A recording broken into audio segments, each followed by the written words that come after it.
Om Swastiastu.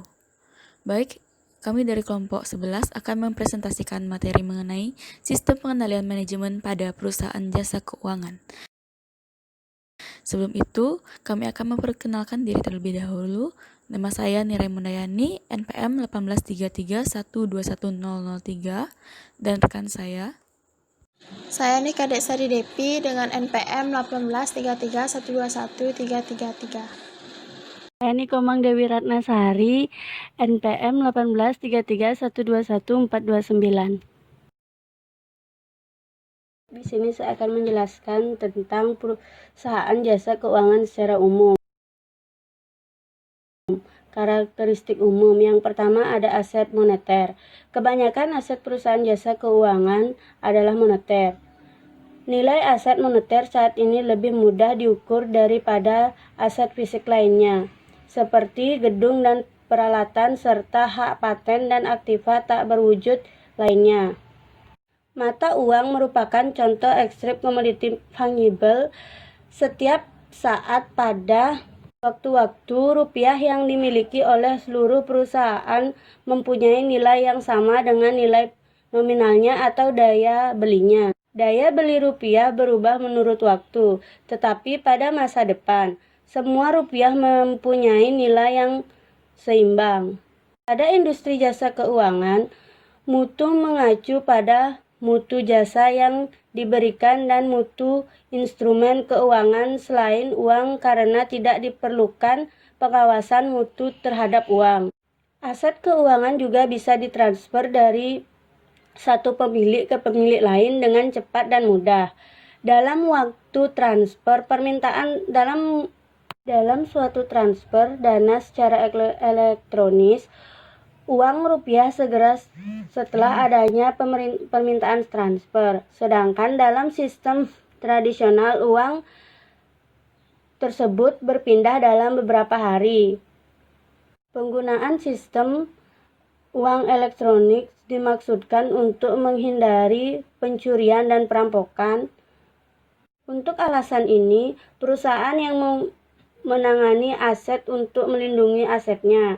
Ukuran yang dimaksud tidak hanya berupa ukuran fisik untuk mengamankan mata uang dan dokumen-dokumen, tetapi juga ukuran yang didesain untuk menjaga integritas sistem pertransferan uang dari suatu pihak ke pihak lain. Yang kedua ada jangka waktu untuk transaksi. Kesuksesan atau kegagalan pengeluaran obligasi, pinjaman hipotek pada seorang atau kebijakan seluruh jiwa mungkin tidak diketahui selama 30 tahun atau lebih. Selama periode ini, ketepatan dari pinjaman ataupun kebijakan mungkin berubah dan daya beli uang tersebut untuk kebijakan mungkin saja berubah. Ini berarti kinerja akan meliputi otorisasi dan penyusunan pinjaman atau penjualan dan penentuan harga kebijakan asuransi tidak bisa diukur pada saat keputusan awal dibuat. Hal ini berarti pengawasan membutuhkan suatu alat yang mensurvei keabsahan secara berskala transaksi selama periode tertentu, termasuk pemeriksaan berkala semua pinjaman yang di sisi lain, beberapa transaksi dilakukan dengan cepat. Banyak perdagangan yang terjadi berdasarkan informasi yang diperoleh pedagang beberapa menit sebelumnya, atau bahkan dalam hitungan detik.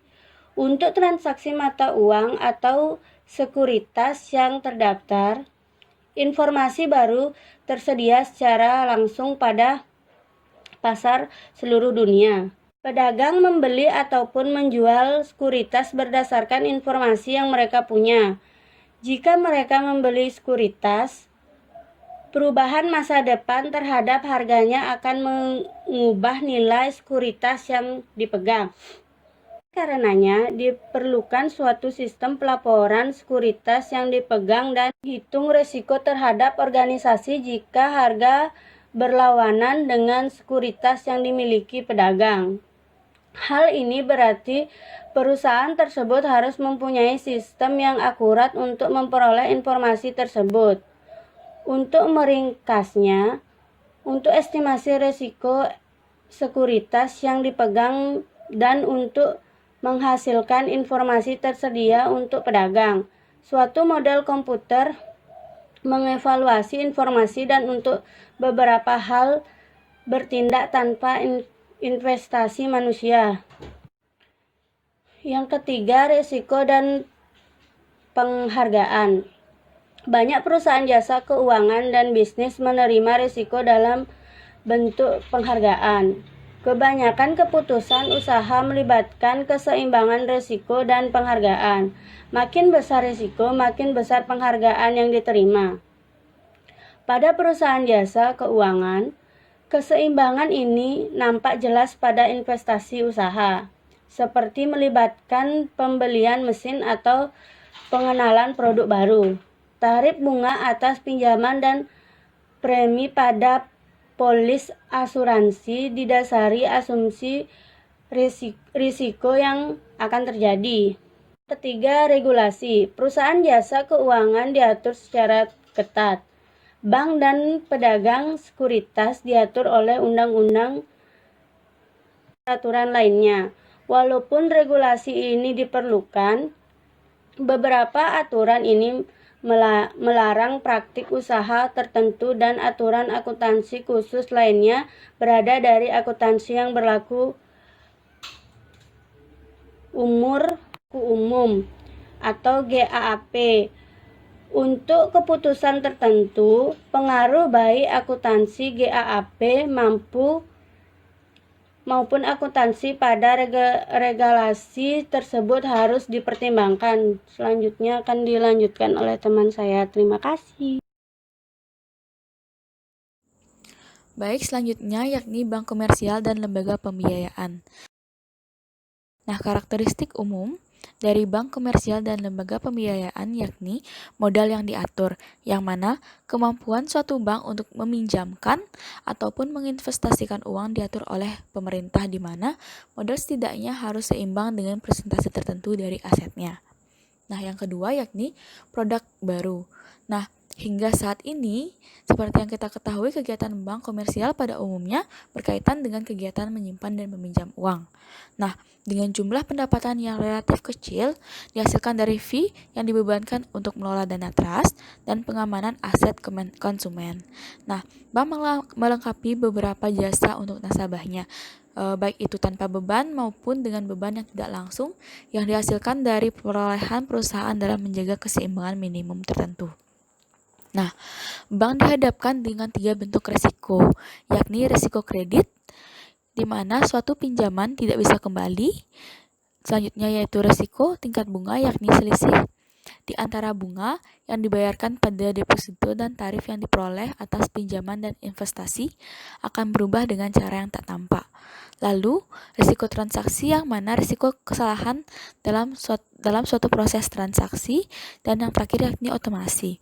Nah, di semua bank, fungsi penabungan dan penarikan itu biasanya otomatis dan jumlah transaksi yang besar dilakukan melalui ATM. Banyak keputusan peminjaman yang juga terotomatisasi. Nah, bahkan fungsi-fungsi seperti ini terotomatisasi, di mana para ahli percaya bahwa dalam waktu dekat hanya fungsi karyawan pada kantor cabang yang masih melayani kepuasan pelanggan. Nah, selanjutnya yakni implikasi pengendalian manajemen, yang mana apabila cabang-cabang diperlakukan sebagai pusat laba, terdapat masalah-masalah yang harus diperhatikan, yakni hubungan tarif dan jangka waktu deposito terhadap bank dan jangka waktu pinjaman, volume deposit, kerugian pinjaman, biaya pendapatan bersama, hingga harga transfer, lalu pusat biaya dan sistem akuntansi. Nah, selanjutnya yakni perusahaan sekuritas, yang mana karakteristik perusahaan sekuritas yang relevan dengan pengendalian manajemen cukup berbeda dari beberapa organisasi terdahulu, yang mana perbedaan tersebut adalah hubungan pelanggan. Nah, produk dari perusahaan sekuritas adalah tidak tampak dan mutunya sulit diukur. Kualitas prinsipnya adalah kemampuan profesional suatu perusahaan. Nah, sikap langganan terhadap perusahaan terutama dipengaruhi oleh penilaian mereka tentang bagaimana profesionalitasnya seseorang yang menangani pelanggan tersebut yang biasa berhubungan dengan mereka. Nah, yang kedua yakni adanya stars dan kerjasama tim. Nah, perlakuan bintang struktur organisasi perusahaan sekuritas relatif memiliki tingkatan yang sedikit dan hubungan antara atasan dengan bawahan lebih bersifat informal dan tidak terstruktur. Nah, bintang-bintang yang berdagang sekuritas biasanya dibantu oleh profesional lain, yang beberapa di antaranya memang merupakan bintang juga. Nah, selanjutnya yaitu ada kebutuhan akan aliran informasi yang cepat. Seperti yang kita ketahui, banyak sekuritas dan komoditi yang didaftarkan pada bursa-bursa dunia yang terdapat di masing-masing wilayah memiliki zona waktu yang berbeda. Oleh karena itu, perusahaan sekuritas menjalankan usaha perdagangan dalam 24 jam per hari. Setiap trader memiliki sebuah buku untuk menunjukkan posisi perubahan pada masing-masing sekuritas di mana ia akan bertanggung jawab. Setiap trader juga mempunyai layer komputer yang menunjukkan informasi mengenai perkembangan seluruh dunia yang mungkin saja akan mempengaruhi harga. Nah, pengembangan dan pemeliharaan sistem informasi pada perusahaan sekuritas merupakan fungsi yang sangat penting. Selanjutnya yaitu ada fokus pada kinerja jangka pendek, yakni perusahaan sekuritas cenderung memfokuskan pada kinerja jangka pendek dan jangka pendek yang mereka maksudkan itu yakni kuartal. Nah, bukti merupakan kelas investor terbesar dan mereka memiliki sedikit keuntungan pada kelas berjalan.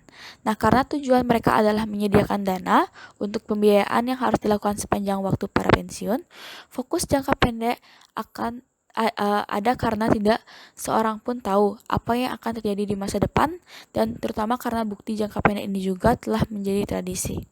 Nah, selanjutnya yaitu pengukuran kinerja keuangan yang mana kinerja keuangan perusahaan sekuritas dan manajemen atau profesional lainnya terutama diukur pada jasa pendapatan dan kedua berdasarkan dengan laba kotor. Sedikit upaya yang diperlukan untuk mengukur laba bersih dari berbagai aktivitas atau perseorangan baik. Sekian presentasi dari saya akan dilanjutkan oleh rekan saya. Terima kasih. Baik, di sini saya akan menjelaskan tentang perusahaan asuransi. Ada dua bentuk perusahaan asuransi, yaitu asuransi jiwa dan asuransi kecelakaan. Perusahaan asuransi jiwa mengumpulkan premi dari pemegang polis, menginvestasikan premi ini, dan membayarkan sejumlah tertentu apabila pemegang polis meninggal. Seluruh kontrak asuransi jiwa biasanya memasukkan suatu tampilan investasi, yakni bagian dari premi yang membawa pengembangan dari nilai kas polis tersebut. Sedangkan perusahaan asuransi kecelakaan yaitu mengumpulkan premi, menginvestasikan dan membayar kepada pemegang polis sejumlah kerugian tertentu. Nah, pada tahun 1980-an, polis jiwa universal menjadi populer selain pembayaran tetap dari aliran pembayaran premi, pembayaran atau premi atau keduanya berubah sesuai dengan perubahan tingkat bunga. Kerugian dari perusahaan asuransi kecelakaan mungkin disebabkan oleh kebakaran, kecurian, kecelakaan atau sebab lainnya atau kerugian karena kelainan, malpraktik, kecelakaan, penyakit dan penyebab yang sama. Asuransi ini biasanya dijual oleh agen. Beberapa agen merupakan pihak independen yang menjual polis dari suatu perusahaan. Adapun implikasi pengendalian manajemen. Masalah pengendalian manajemen dalam perusahaan asuransi, khususnya asuransi jiwa, yaitu mereka tidak mengetahui laba dari penjualan polis saat ini sampai beberapa tahun berikutnya. Mereka membuat premi didasarkan estimasi terbaik dari aliran masuk dan keluar dari polis tersebut. Walaupun laba tidak segera diketahui, manajemen tidak bisa menunggu begitu lama untuk menghasilkan keputusan pengendalian, sehingga diperlukan informasi saat ini. Tidak seperti investment banker, manajer asuransi memberi perhatian yang besar pada pengendalian biaya. Adapun penetapan harga suatu produk. Perusahaan asuransi tertentu mempunyai banyak sekali produk dan harga yang dibebankan pada produk tersebut. Bervariasi di antaranya yaitu pelanggan yang berbeda. Misalnya premi untuk polis jiwa seorang per Rp1.000 lamanya berbeda menurut unsur yang diasuransi, kesehatan, kebiasaan merokok, dan untuk beberapa kasus jenis kelamin. Akurasi menghitung suatu premi tentatif dan premi akhir menunjukkan penilaian orang pemasaran tentang bagusnya polis tersebut dan premi yang dibebankan oleh pesaing. Adapun perhitungan aktuaris mempertimbangkan faktor-faktor berikut. Yang pertama yaitu biaya akuisi, di mana komisi yang dibayar pada agen penjualan dan biaya yang berhubungan dengan organisasi penjualan. Yang kedua ada biaya pemberian jasa, di mana biaya pengumpulan premi dan menghitungnya ditambah alokasi overhead kantor pusat. Yang ketiga ada laba, di mana kembalian yang diinginkan oleh perusahaan. Yang keempat, kemungkinan kehilangan. Kemungkinan polis tersebut dibatalkan karena pemegang polis tidak melakukan pembayaran. Yang kelima yaitu pendapatan investasi, pendapatan yang akan diperoleh dari investasi premi hingga polis tersebut dibayarkan. Yang keenam yaitu kemungkinan pembayaran. Untuk polis jiwa hal ini tergantung pada usia yang dijamin dengan kemungkinan kematian ditentukan oleh tabel umur hidup disesuaikan dengan kesehatan dan ciri-ciri lain yang telah disebutkan di atas. Yang ketujuh ada pajak penghasilan. Aturan pajak penghasil untuk industri asuransi berbeda dari industri lainnya. Yang kedelapan yaitu tingkat laba yang diinginkan, yaitu tarif yang di atas dihitung menurut persen value. Adapun juga kinerja penjualan. Manajemen menginginkan organisasi penjualan untuk membuktikan produk tersebut bisa menghasilkan lab. Namun, perhitungan tingkat laba saat ini dari berbagai polis merupakan tugas yang cukup sulit. Kecenderungan yang terjadi dalam pengukuran kinerja penjualan lebih difokuskan pada volume atas premi tahun pertama atau awal tahun atau akan jumlah polis tertulis. Ukuran kasar yang sama digunakan untuk menilai kinerja cabang, dan program komputer yang membantu agen menghitung tingkat laba sesungguhnya dari polis ini menjadi sangat dibutuhkan. Adapun pengendalian biaya. Biaya dikendalikan melalui program dan anggaran seperti halnya perusahaan industri. Ukuran produktivitas secara luas digunakan dalam pengendalian tuas krekial dan operasional berulang-ulang lainnya. Walaupun penilaian tentang kinerja mereka agaknya subjektif, kegiatan penyesuaian klaim harus selalu dipantau. Dan adapun juga pengendalian investasi. Seperti organisasi jasa keuangan lainnya, fungsi manajemen investasi cukup penting secara tradisional. Perusahaan asuransi diikuti oleh kebijakan asuransi konservatif karena pengaruh lembaga pengatur. Nah, pada tahun terakhir mereka telah mendiversifikasi menjadi penempatan langsung pinjaman dan investasi pada lembaga ventura dan real estate, serta perusahaan lainnya. Perusahaan ini membutuhkan pendekatan yang berbeda. Pengendalian dilakukan sama dengan organisasi jasa keuangan lainnya.